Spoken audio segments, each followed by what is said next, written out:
alors ba tey ci wàllub actualité doyen dañuy ñëw ci li nga xam ne nag mooy li xew fële ci université Cheikh Anta Diop bu Ndakaar depuis démb gis nañu étudiants yi wàcc di jàmmaarloog takkader yi daanaka journée bu tàng nañu am démb foofu ginnaaw ba directeur kuddu Ndéné Mbodj daal di décider tëj li nga xam ne nag moo di restaurant yi nekk foofu waaye aussi loolu lu tax mu def ko mooy étudiants yi dañoo lancé li nga xam ne nag moo di journée sans ticket loolee tax jàng étudiants yi am mer ba futtu wàcc si tam tali bi jàmmaarloog takkadeer yi si mbir moomu honorable député Guy Marius Sagna am texte bi mu ci def di joxañ baaraam le premier ministre Ousmane Sonko ak ki nga xam ne nag moo di président Diomaye que ni moom daal mënul comprendre liy xew ci université yi président nekk ci ab tournée économique Ousmane Sonko nekk ci li nga xam ne nag moo di ab tournée politique mu mel ni rek amaan liy xew nii yitteelu leen li leen yitteel mooy élection 2029 daanaka ñoom loolu noonu daal di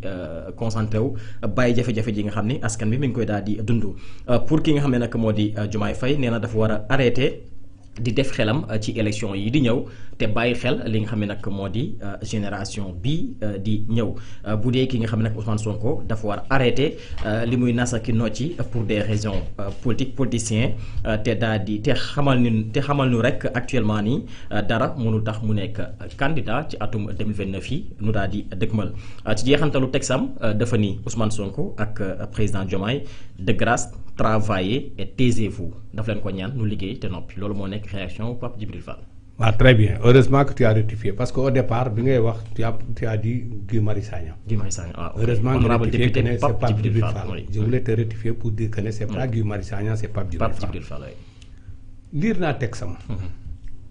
Lire naa texte am. Mais Pape Djibril dama koy conseiller.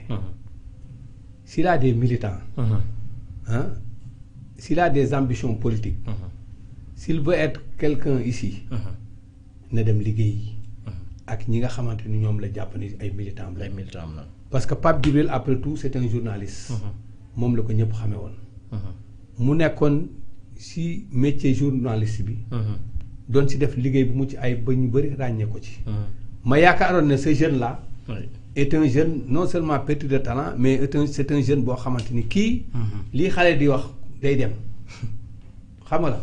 comme li ñu koy waxee day dem. day dem waaw xale la boo xamante ni man jàppoon naa ni. il a de l'avenir si métier bi nga xamante ni moom la nekk di ko def. ndeke moom ci biir métier bi. pour moom tremplin la woon rek. pour que mu mën a jëlee ko bàyyi ko fa dem dugg ci leneen. xam nga nag dafa am ñoo xamante ni parfois en politique dañ koy jàppee ne pour ñoom dañ ne politique. xam nga c'est le moyen bi gën a gaaw pour nga mën a accéder. ci yenn kii yi nga xam moom nga soxla. mooy li gën a gaaw pour nga tekki mooy li gën a gaaw que dafa mel ni le cas de Pape Djibril xëy na dafa mel ni pour man waxuma ne loolu moo am de. du ma ko dëggal mais dafa mel ni loolu pratiquement dafa xaw a nekk ci bopp bi. parce que mënuma comprendre un Pape Djibril qui se dit. un Pape Djibril qui est journaliste. xëy benn jour ne moom il opte pour la politique dem. waaw mais ci biir opte politique bi. yow amoo ci benn avancement c'est-à-dire jéemuloo fexe yow noo jéem a utee sa popularité yéegal sa bopp jéemuloo liggéey sur le terrain politique jéemoo def dara lu dul daal wékku ci benn parti boo xamante ni wala boog je ne dis même pas wékku ci benn parti wékku ci ay ñaari nit wala kenn nit boo xamante ni ñëpp dañ ko jox bopp ñëpp dañ ànd ak moom nga topp daal yow tu tires sur lui pour bëgg à partir si ni ngay tirer si moom nga bëgg a am benn popularité bi bëgg a gagner sympathie population yi loolu mënul nekk xam nga dama bëgg ñu xam ni loolu mënta nekk Pape Djibril Pape Djibril politique dafa am lu mu laaj politique bu fekkee da nga si dugg politique da ngay liggéey politique travail sur le terrain la politique da ngay dem sur le terrain ñàkk jëriñu da ngay dem wax ak say askan da ngay dem def comme ñoom ni ñuy def nu ñeneen ñi def fii ngay waxee ni Ousmane Sonko ma nga ca àll bi Ousmane Sonko avant que muy nekk lii mu nekk tey bi mu nekkee ci opposition bi façon bu nekk gis na ko mais terewul dafa xuus continuer dem fu nekk dem na ko nemmeeku tuuram yooyu mu wax du tey la ko commencé bi mu ko commencé yàgg na boobu mu ngi woon ci opposition dem fi booru Tivaouane ñu bloqué leen ne duñ jàll ak xeex yi fa am ak conditions yi mu fa demee à des heures tardives mu dugg ci ay villages ñu di ko tere ne doo fi dugg yooyu yëpp politique moo lay may suba li nga mën a tax suba nit ñi naw la dafa am façon booy doxalee toujours moo wax ko que ne la popularité ne se décrète pas la popularité ça se construit et yéen defe ngeen ne da ngeen war a mën a ñëw rek taxaw xëy ne li ñuy wax ne xëy na cëpp lay na cëpp xaw ma xëy na cëpp xëy rek na cëpp loolu mënut a nekk ci politique politique da nga ciy liggéey pour dara jëlal exemple si notre père Abdoulaye Wade qui a fait presque 40 ans d'opposition ba soog a mën a accéder au pouvoir ku mel noonu exemple pour Sénégal gi yëpp mën a comprendre loolu yow nag comme ne nga xale nga da nga bëgg a politique am na façon booy doxalee nii ngay def nii da ngay ñëw rek jàll mieux vaut nga retourner sa métier journaliste ba nga continuer si liggéey si mais nii ngay doxalee doxul déglu naa ko lire naa texte am bu demee ba naan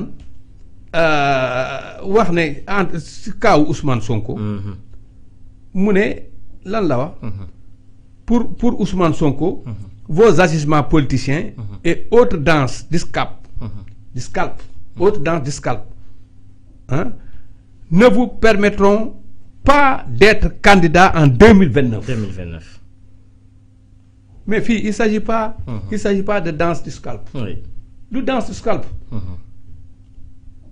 xam nga danse du scalp mooy presque koo xamante ni maanaam di savourer benn victoire boo xamante ni sur mel ni da ngay savourer une victoire contre benn personne mais loolu amul Alaaji Pape loolu amul Ousmane Sonko nekkul si loolu Bassirou Diomaye bi ngay wax aussi mi ngi si liggéey boo ko naan taisez-vous mi ngi si liggéey quoi qu'on puisse dire ak lu mu mënti jote en politique mun nga wax lu nekk si Bassirou Diomaye mun nga wax ne politique bi xëy na peut-être bu fekkee sur le plan politique lu muy doxalee ànduma si d'accorduma ak moom mais sur le plan gouvernemental li muy liggéey ne fay mu dem ne Tamba visite bi mais visite bi kan moo ko bëggul lañ fa wax si visite bi mais y aura des résultats absolument yuy génn foofu loolu lañ ko soxlaa loolu lañ ko tegee loolu lañ ko falee loolu lay dox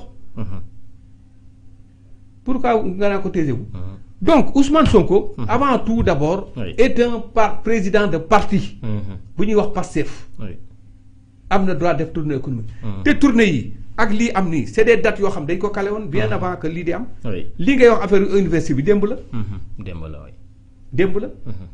bien que je suis d'accord si benn côté que ne le problème de l'université il faut que autorités yi jug si règle ko pour de bon parce qu'il n'est pas bon ñuy bàyyi noonu chaque fois affaire yi di am xale yi di génn si mbedd mi di kii bu yàggee tuuti mu am ñoo xamante ni ñu mel ni ay genre Pape Djibril wala ñu mel ni ñeneen ñoo xam amuñu programme nekkuñu fi dara du dul xaste waxtaan nekkuñu fi dara du dul coow lu am benn kii ñu jéem fa dugg pour jéem a déstabiliser wala jéem a dugg ci biir jéem a instrumentaliser xale yi pour utiliser leen à d'autres fins loolu day am na ñoo xam ne ils ne vivent que sur ça loolu rek la ñu bëgg alors donc moo tax ma ne il faut que état bi jël ay mesures fortes sur ce qui se passe au niveau de l'université c'est des jeunes qui sont là qui ont des revendications au départ et le courage de les affronter toog ak ñoom wax lañ ñoom tëri leen nag langage de vérité Ousmane defoon nga ko une fois mais continue bul arrêter président yow lañ jox réew mi jëlal say nit yabalal ay nit ñu dem foofu am nga kenn koo xamante ni mooy sa ministre mooy seen ministre dites à leur ministre de régler le problème une bonne fois pour toutes wala fu mu mënti toll nga rendre ma compte ma xam lan la pour que ñu mën ko régler une bonne fois pour toutes après tout aussi c'est des étudiants fait temple du savoir la nekkul temple boo xamante dañ fa war a nekk pour di fa xeexi wala def dara c'est pas bon chaque fois entre la police ak xale yi y a eu des casses cette fois-ci am na sax ay casses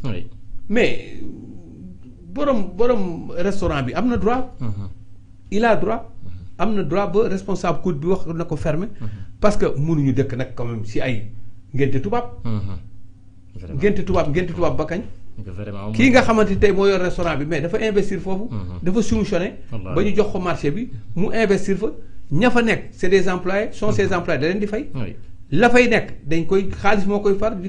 bu fekkee dañu bëgg a taxaw si ngénte tubaab bugg si dëkk nag. wax dëgg yàlla loolu sottiwul réew.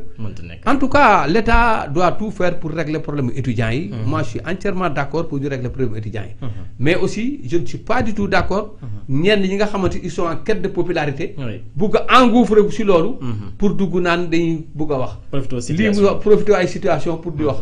des profiteurs de situation ñoom ils ne sont là que pour profiter ay situation xam naa après passage yu Ousmane Sonko fële ak Guinguinéo les 2 jours peut-être ñoom dinañ ne bu ñu réunir peut-être seen comité xawma lan exécutif bu parti bi wala seen secrétaire exécutif danañ taxaw ne bon on va se réunir parce que y a matière à débattre.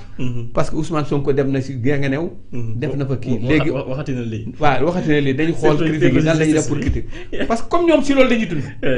mais ñoom ñëpp si loolu la ñuy dund boo xoolee même y a des journaux yoo xamante ni même boo critiquer Ousmane Sonko. da ngay am gain. le fait de critiquer Ousmane Sonko. est-ce que xam nga ne am na ñoo xamante ni si la. critiquer Ousmane Sonko. wax lu ñaaw si Ousmane Sonko. jural na leen ñu may leen oto. critiquer Ousmane Sonko.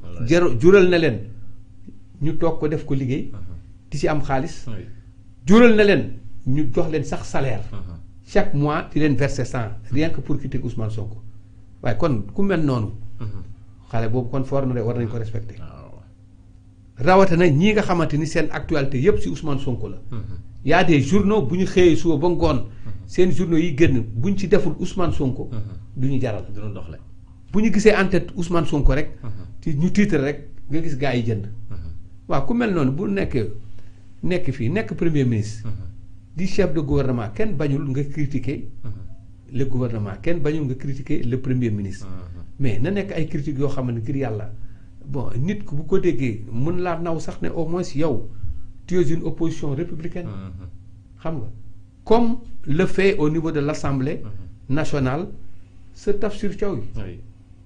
qui est un député de l'opposition. mais à chaque fois que mu intervenir. du jéggi du wax lu ñu koy xeebee. dana ko teg ci xam-xam nit ñi tontu ko ci xam-xam. même bu fekkee sax day erreur. dana ci xam-xam lay erreur ñu tontu ko ci xam-xam.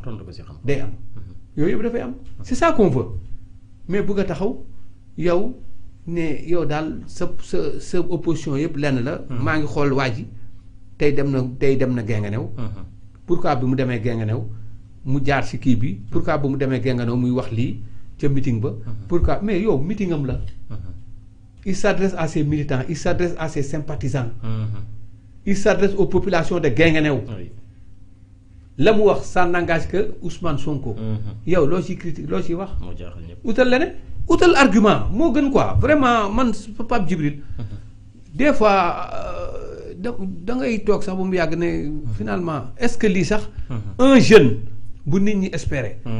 xale bu ndaw di soog a door. est-ce que mérite na sax genre bassesse yi un jeune buy soog a commencer est-ce que war na mériter genre bassesse yi un jeune lu ñu xam ci moom on a besoin d'un jeune boo xam day convaincre mag day ñëw taxaw ak mag. toog ak mag waxtaan wax ak mag ji loo xamante ni mag ki mun na toog jëlee ci xam-xam. mais koo xamante yow jeune nga. tu te dis intellectuel mais à chaque fois que tu interviens. di ngay wax kenn du ci jëlee xam-xam. kenn du la ci naw kenn du la def dara loolu vraiment c'est un conseil que je te donne bàyyi ko nga jéem a uti beneen yoon boo xamante ni moom ngay defee opposition mais bii moom baaxul. vraiment en tout cas. bii moom vraiment baaxul. alors doyen fan yi seetlu nañu violence bi am ci arène bi duma ni fan yi sax yàgg na fi le ministre de l'intérieur jëloon ndogal nu arrêté li nga xam ne nag moo di làmb ji.